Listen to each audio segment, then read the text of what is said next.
Assalamualaikum warahmatullahi wabarakatuh. Ketemu lagi belo-belo dulu-dulu dengan Kluen. Apa kabar? Semoga semua selalu sehat dan bahagia ya. Hari ke-14 bulan puasa sudah kita jalani dengan lancar. Sekarang saatnya berbuka puasa. Di hadapan saya juga ada sepiring nasi hangat. Terus ada semangkuk eseng-eseng kubis dan terong ungu. Tadi sebelum dimasak terongnya berwarna ungu, telah dimasak dicampur dengan bumbu-bumbu, akhirnya tidak ungu lagi. Jadi mangkak. Sekarang masalah penting enak. Bismillah. Ini saya masak sendiri tadi. Kubis sudah beberapa hari, bukan beberapa hari ya, malah sekitar 2 pekan nongkrong di kulkas. Tapi memang saya salut dengan sayur ini, awet. Kalau sayur-sayuran lain biasanya sudah wassalam, ini masih bisa bertahan. Ya sudah, berarti lain waktu kalau saya mau belanja sayur, kubis termasuk jadi salah satu pilihan untuk disimpan. Terong ungu tidak tahan lama, entah kenapa, atau karena memang karakter terong ungu gampang busuk atau bagaimana, saya nggak tahu. Lebih awet yang hijau. Menurut saya sih, tidak tahu kalau menurut dulur-dulur. Tadi saya masak dengan bumbu sederhana saja, bawang merah, bawang putih. Bawang putihnya sudah digoreng lebih dulu. Kebetulan punya gorengan bawang putih. Kalau bawang merahnya saya goreng unggul. Saya goreng dalam keadaan utuh seperti biasa, kemudian diulek. Terus ada kecap dan saus pedas. Di dalam eseng-eseng ini ada rasa manis, pedas, asam. Begitu. Terus satu lagi di tangan saya ada halo saya. Kamu tahu balik? Coba dibuka, pengen tahu. Wih, si Mas Nabil dapat dari tempat mengajinya, ada sudah dimakan tadi. Agak sini, nanti agak kepotong ya. Di sini ada nasi, terus jagung pipilan, jagung manis, ada buncis, ada selada. Terus bumbunya apa ini tadi, Le? Yang cemek-cemek ini. Terus ada wortel dan sambal. Sudah dimakan di sana sebagian tadi. Ya, dilanjutkan ya, dihabiskan ya. Pinter. Oh iya, ada nugget juga. Bagus, lanjutkan.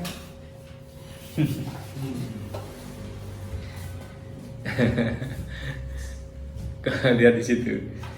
Lanjut ya, ini ada botok. Botok ini saya beli kemarin, belendrang botok ini. Saya beli kemarin, maunya saya pakai sahur, ternyata nggak tahu kenapa, besok aja saya makan gitu ya. Tadi malam sahur apa saya lupa.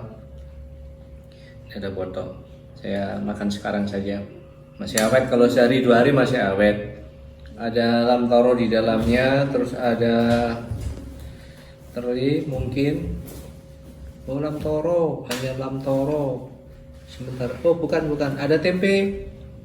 Duduk sini deh, biar gak kepotong. Ya tentu saja namanya botot, banyak kelapa. Dan satu lagi, nah ini nih, ini kerupuk nasi padang, nasi berkat.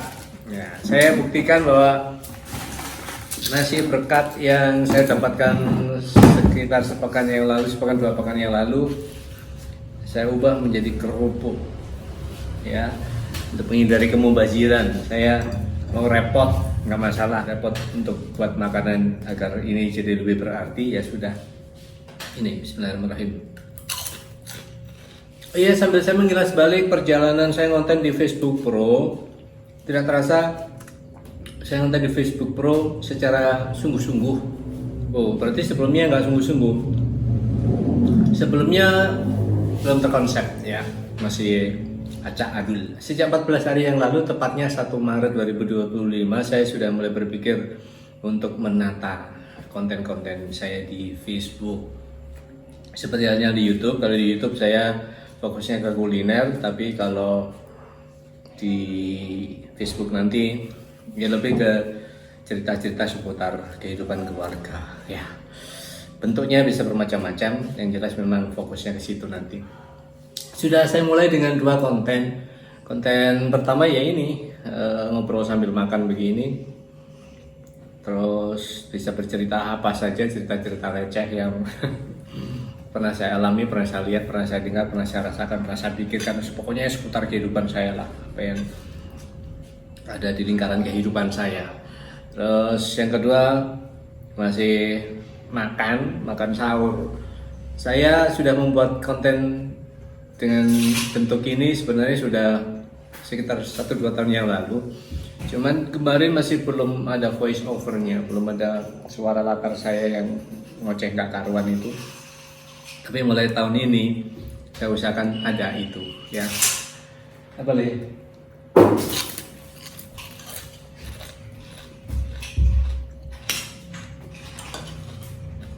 Nggak lanjut makan Le?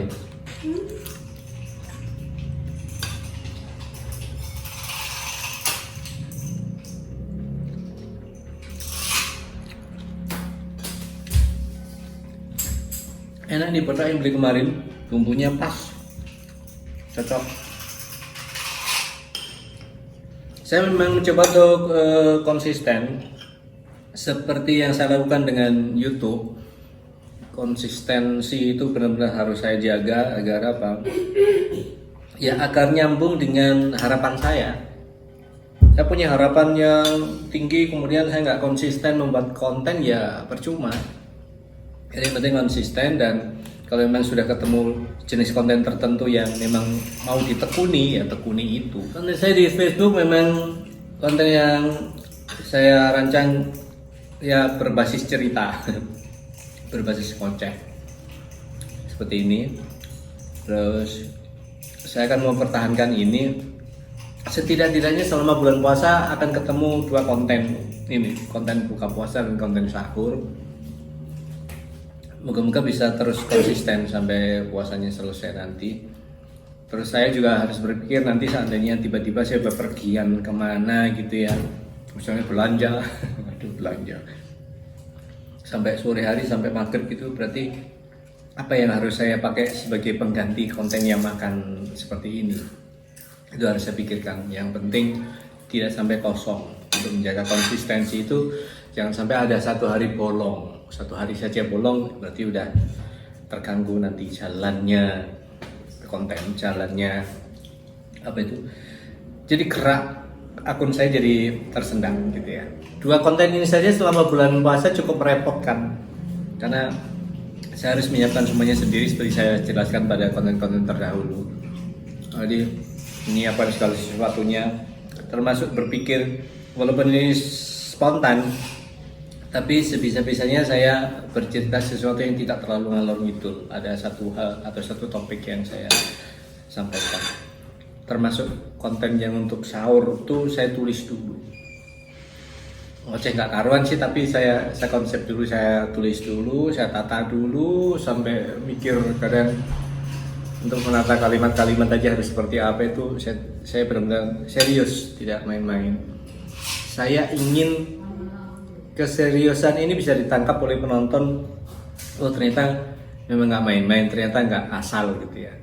Walaupun isinya mungkin bagi dulur-dulur semua masih belum menjadi sesuatu yang bernilai, tapi ya itulah batas kemampuan saya. Baru sebatas itu kemampuan saya, sehingga sambil terus belajar saya jalan saja.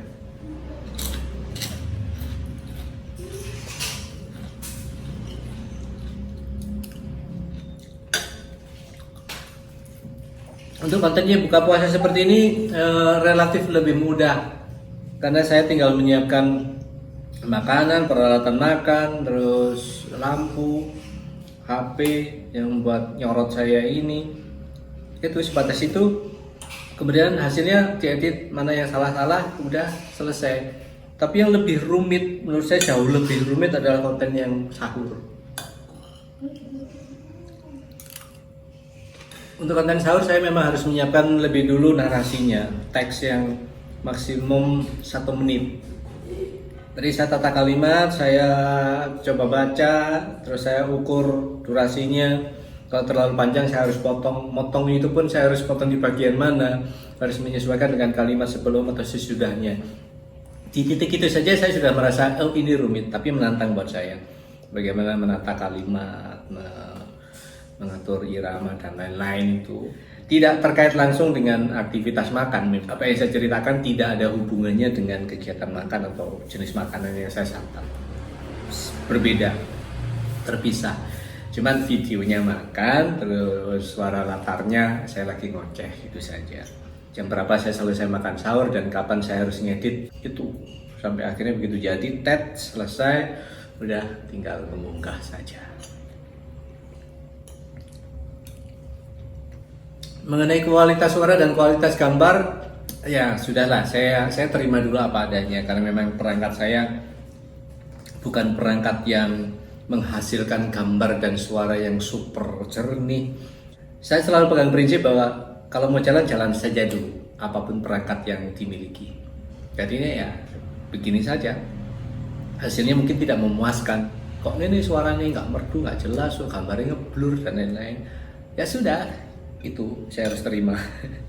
Yang penting saya jalan saja dulu. Siapa tahu kelak ada rezeki lebih sehingga saya bisa membeli peralatan yang lebih bagus.